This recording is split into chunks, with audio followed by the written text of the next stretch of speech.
pessoa mágica! Eu sou Ed Van Feu e este é o vlog Wicca e Magia. E hoje eu vou atender às sugestões dos meus queridos leitores e uma das sugestões que eu mais recebi foi falar como eu comecei na magia.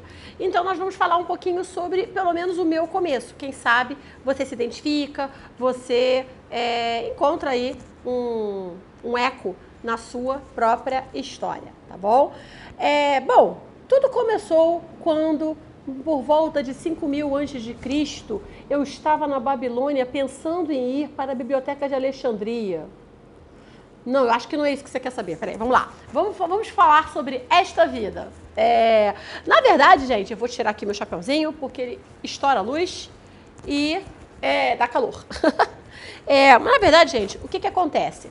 Todo mundo tem um começo na magia que geralmente é um eco de uma vida passada.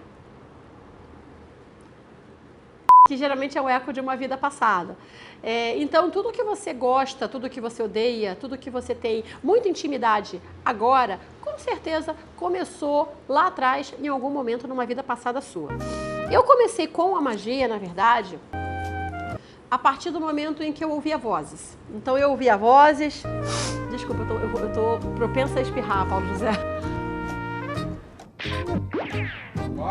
Corta! Eu comecei na magia de uma maneira muito intuitiva. Eu ouvia vozes, eu tinha clara audiência, eu também via coisas. Mas o que realmente me marcou foram as vozes, porque elas me instruíam a fazer determinadas coisas. Então, algumas dessas coisas, tinham coisas boas e coisas ruins, e com o tempo eu aprendi a discernir as vozes boas das vozes ruins. E as vozes boas, elas às vezes falavam vai ali naquele canteiro e dá um pedacinho de bolo com um copinho de guaraná para aquelas crianças. Eu via as crianças, tinha umas 4 crianças e tinha uma estátua que eu acho que era de Nossa Senhora, que ficava dentro de um jardim do colégio de freiras.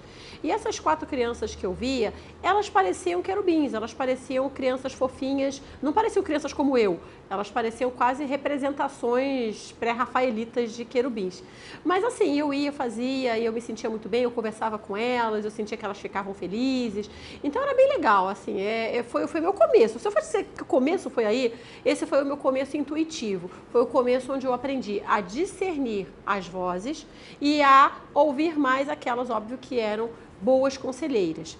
Com o tempo, lá pelos 12, 13 anos, eu já estava muito interessada em filmes e livros e séries que falavam sobre o mundo oculto. E que falavam, obviamente, sobre magia, tudo que era inexplicado me atraía. Né? Então eu tinha interesse em tudo que não tinha explicação me interessava, porque eu tinha muita curiosidade de saber. E eu li muito. E eu comecei a realmente estudar magia, e eu não lembro exatamente o que me motivou, mas eu comecei com seriedade, porque antes eu li vários livros que eram legais, mas não eram tão sérios. Lá com os 15, 16 anos, eu li, por exemplo, um livro que falava sobre o tabuleiro Ouija, que estava até em banca. Eu vou mostrar ele depois para vocês, mas era um livro que... Estou tentando lembrar o nome.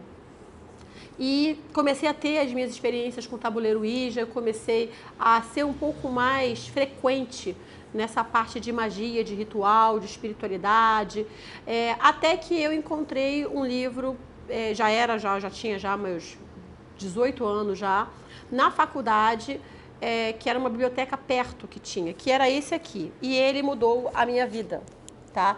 Ele passou a ser o meu grande grimório, porque eu lia, e, cara, não parava de ter informação. E eu comecei a praticar as coisas que eu lia. É claro que para traduzir algumas das coisas que estavam nesse livro, que falava sobre alta magia, basicamente uma coletânea de magias medievais, eu precisava da ajuda das vozes. Muita coisa para mim era incompreensível. E aí eu comecei a fazer a magia, comecei a praticar a magia. Então, na verdade, eu não comecei com a Wicca, eu comecei com a alta magia.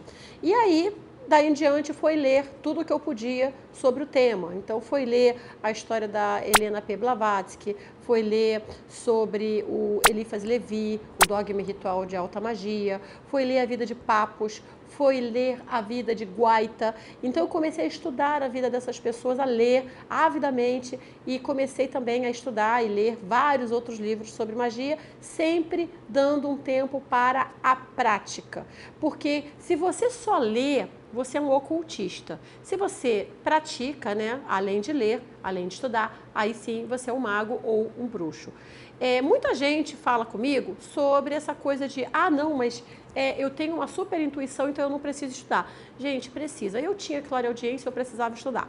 Eu tenho clareaudiência e preciso estudar. Então não tem jeito, você tem que estudar. É o único caminho para você ser bom na magia. Na verdade, é o único caminho para você ser bom em qualquer coisa. É a busca da excelência, é estudar, é ler muito.